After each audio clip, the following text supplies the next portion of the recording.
Hello friends, welcome to my YouTube channel Andro Creations. ഇന്നത്തെ video എന്ന് പറയുന്നത് നമ്മുടെ ഫോണിന്റെ ബാറ്ററിയുമായി റിലേറ്റഡ് ആയിട്ടുള്ള ഒരു വീഡിയോ ആണ്. ബാറ്ററി ബാക്കപ്പുമായി റിലേറ്റഡ് ആയിട്ടുള്ള വീഡിയോ ആണ്. വീഡിയോ നിങ്ങൾ മുഴുവനായിട്ടും കാണുക. കാരണം എന്ന് പറയുന്നത് ഈ ഒരു വീഡിയോ തയ്യാറാക്കാനുള്ള ഒരു കാര്യം എന്ന് പറയുന്നത് നമ്മുടെ ഷോപ്പിൽ വന്നിട്ടുള്ള ഒരു കസ്റ്റമറുടെ ഒരു കംപ്ലൈന്റുമായി റിലേറ്റഡ് ആയിട്ടാണ് ഈ ഒരു വീഡിയോ. തീർച്ചയായിട്ടും ബാറ്ററി ഇഷ്യൂസുമായി ബന്ധപ്പെട്ട് നിങ്ങളുടെ ഫോണിൽ എന്തെങ്കിലും പ്രോബ്ലംസ് ഉണ്ടെങ്കിൽ തീർച്ചയായിട്ടും നിങ്ങൾ ഈ വീഡിയോ മുഴുവനായിട്ട് കാണുക.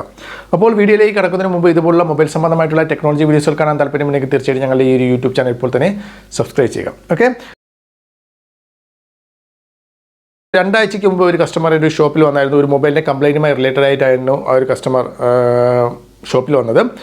കസ്റ്റമറുടെ കംപ്ലൈൻറ്റ് ഇതാണ്: ബാറ്ററി കിടക്കുന്നില്ല, ബാറ്ററി പെട്ടെന്ന് ട്രെയിനായി പോകുന്നു, ബാറ്ററിയുടെ പ്രോബ്ലംസ് ഒട്ടും കിട്ടുന്നില്ല എന്നുള്ളതാണ് ആ ഒരു കസ്റ്റമറുടെ കംപ്ലൈൻറ്റ്.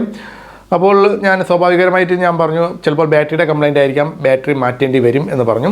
അപ്പോൾ ആ ഒരു കസ്റ്റമർ എന്നോട് തിരിച്ച് പറഞ്ഞു ഏകദേശം ഒരു 4 മാസത്തിനകത്ത് വെച്ച് ഏകദേശം 3 ബാറ്ററി വരെ ആ ഒരു സുഹൃത്ത് മാറിയിട്ടുണ്ട്. സുഹൃത്ത് ആ ഒരു മൊബൈലിൽ 3 പ്രാവശ്യം വരെ ബാറ്ററി പുതിയത് മാറിയിട്ടുണ്ട്. എന്നിട്ടും ഏകദേശം 1 മാസം കഴിയുമ്പോഴത്തേക്കും ഈ ഒരു ഇഷ്യൂസ് വീണ്ടും ബാറ്ററി ബാക്കപ്പിൻ്റെ ഇഷ്യൂസ് വീണ്ടും റിപ്പീറ്റ് ആയിട്ട് വരുന്നു. അപ്പോൾ പ്രോബ്ലംസ് വേറെ എന്തായിരിക്കുമെന്ന് ഞാനും വിചാരിച്ചു. ചിലപ്പോൾ ബോർഡ് ഇഷ്യൂസ് ആയിരിക്കും ആ ഒരു പ്രോബ്ലം, അല്ലെങ്കിൽ നമ്മുടെ ഫോണിൻ്റെ പ്രൈമറി ലൈൻ, ബോർഡിൻ്റെ എന്തെങ്കിലും പ്രൈമറി ലൈനോ അല്ലെങ്കിൽ സെക്കൻഡറി ലൈനിലോ ഷോർട്ടോ അങ്ങനെ എന്തെങ്കിലുമൊക്കെ ഇഷ്യൂസുകളുണ്ടാകും.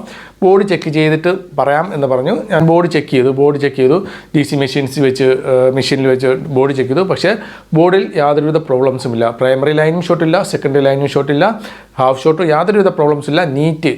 നീറ്റ് ബോർഡാണ്, യാതൊരുവിധ പ്രോബ്ലംസ് ഇല്ല. കറക്റ്റ് ആംബിയർ മറ്റു കാര്യങ്ങൾ മാത്രമേ DC മെഷീൻസ് എടുക്കുന്നുള്ളൂ. ബോർഡിൽ യാതൊരു ഇഷ്യൂസും ഇല്ല എന്ന് മനസ്സിലായി. അപ്പോൾ പിന്നെ ബാറ്ററിയിലേക്ക് തന്നെ ഞാൻ വീണ്ടും പോയി. ബാറ്ററി ഞാൻ ഫ്രെയിമിൽ നിന്നും ബാറ്ററി റിമൂവ് ചെയ്തു. ഇൻബിൽറ്റ് ബാറ്ററി ആയിരുന്നു. ബാറ്ററി ഫ്രെയിമിൽ നിന്നും റിമൂവ് ചെയ്തു.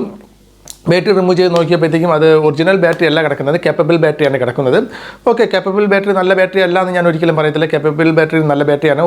മിക്ക ഫോണുകളുടെയും ഒറിജിനൽ ബാറ്ററി ഇപ്പോൾ അവൈലബിൾ അല്ല, കിട്ടാനില്ല. അതുകൊണ്ട് ഞാനായിരുന്നാലും ശരി, ഒറിജിനൽ ബാറ്ററി കിട്ടാത്തതുകൊണ്ട് കേപ്പബിൾ ബാറ്ററി അല്ലെങ്കിൽ കോപ്പി ബാറ്ററി തന്നെയാണ് ഞാൻ യൂസ് ചെയ്യുന്നത്. ഇപ്പോൾ നല്ല കോപ്പി ബാറ്ററികൾ, നല്ല കമ്പനികളിലെ കോപ്പി ബാറ്ററികളൊക്കെ ഇഷ്ടംപോലെ നല്ല രീതിയിൽ അവൈലബിൾ ആണ്. 3 മാസമോ 6 മാസമോ ഒക്കെ ഗ്യാരണ്ടിയുള്ള കേപ്പബിൾ ബാറ്ററി ഉണ്ട്. ഒറിജിനൽ ബാറ്ററിക്ക് നല്ല വില കൊടുക്കേണ്ടതായിട്ട് വരും, അതോടൊപ്പം തന്നെ കിട്ടാനും ബുദ്ധിമുട്ടാണ്. അതുകൊണ്ട് കേപ്പബിൾ ബാറ്ററി തന്നെയാണ് മിക്കവരും ഉപയോഗിക്കുന്നത്. ഓക്കെ, അതിലിട്ടിരിക്കുന്ന ബാറ്ററി നല്ല ഒരു കമ്പനിയുടെ ബാറ്ററി തന്നെയാണ്. അപ്പം പക്ഷേ അതിലൊരു പ്രോബ്ലംസ് ഉണ്ട്, ആ ഒരു ബാറ്ററിയിലൊരു പ്രോബ്ലംസ് ഉണ്ട്. ഇട്ടിരിക്കുന്ന ബാറ്ററി എന്ന് പറയുന്നത് ലിഥിയം അയൺ ബാറ്ററിയാണ് യൂസ് ചെയ്തിരിക്കുന്നത്. നിങ്ങൾ അറിഞ്ഞിരിക്കേണ്ട ഒരു കാര്യമെന്ന് പറയുന്നത് ഇപ്പോൾ ഇറങ്ങുന്ന ഏകദേശം എല്ലാ മൊബൈലുകളും ബാറ്ററി എന്ന് പറയുന്നത് ലിഥിയം അയൺ പോളിമർ ബാറ്ററിയാണ്. ഇവിടെ എഴുതിയിരിക്കുന്ന കാണാൻ സാധിക്കും ലിഥിയം അയൺ പോളിമർ ബാറ്ററി എന്നുള്ളത്. ഓക്കെ, നിങ്ങളൊരു ബാറ്ററി ചേഞ്ച് ചെയ്യാൻ പോകും, നിങ്ങളുടെ ഫോണിലൊരു ബാറ്ററി ചേഞ്ച് ചെയ്യാൻ പോകുമ്പോഴത്തേക്കും അല്ലെങ്കിൽ ബാറ്ററി കംപ്ലൈൻ്റ് ആയി മാറ്റാൻ പോകുമ്പോഴത്തേക്കും നിങ്ങൾ അറിഞ്ഞിരിക്കുന്ന ഒരു കാര്യം എന്ന് പറയുന്നത് ഓൾറെഡി നിങ്ങളുടെ ഫോണിലുള്ളത് ലിഥിയം അയൺ പോളിമർ ബാറ്ററി ആണെങ്കിൽ നിങ്ങൾ ലിഥിയം അയൺ പോളിമർ ബാറ്ററി തന്നെ നിങ്ങൾ വാങ്ങിച്ചിടുക, റീപ്ലേസ് ചെയ്യുക.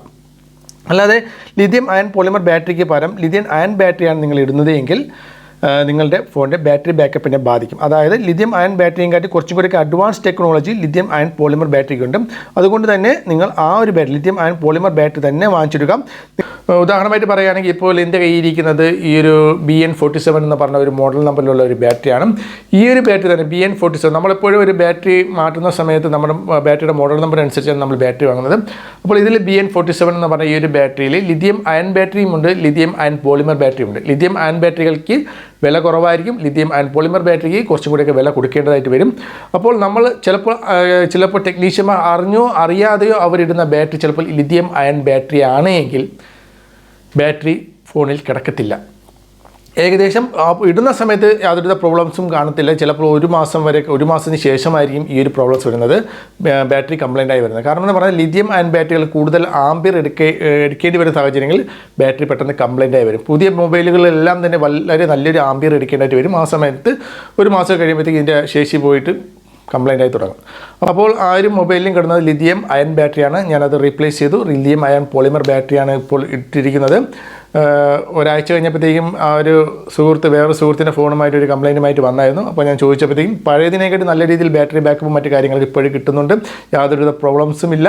മറ്റേതാണെങ്കിൽ ഓട്ടോമാറ്റിക്കായി റീസ്റ്റാർട്ട് ആവും എന്നുള്ള ഒരു പ്രോബ്ലംസ് കൂടി അതിലുണ്ടായിരുന്നു. ഇപ്പോൾ അതൊന്നും തന്നെ ഇല്ല. അപ്പോൾ ഈ ഒരു വീഡിയോയുമായി ബന്ധപ്പെട്ട് എന്തെങ്കിലും ഡൗട്ട് ഉണ്ടെങ്കിൽ തീർച്ചയായിട്ടും താഴെ കമൻറ്റ് ചെയ്യുക. നല്ല ചൂടാണ്, നല്ല വേർക്കുന്നുണ്ട് ഞാൻ. ഓക്കെ, അപ്പോൾ അടുത്തൊരു വീഡിയോയുമായി വീണ്ടും കാണാം. ബൈ.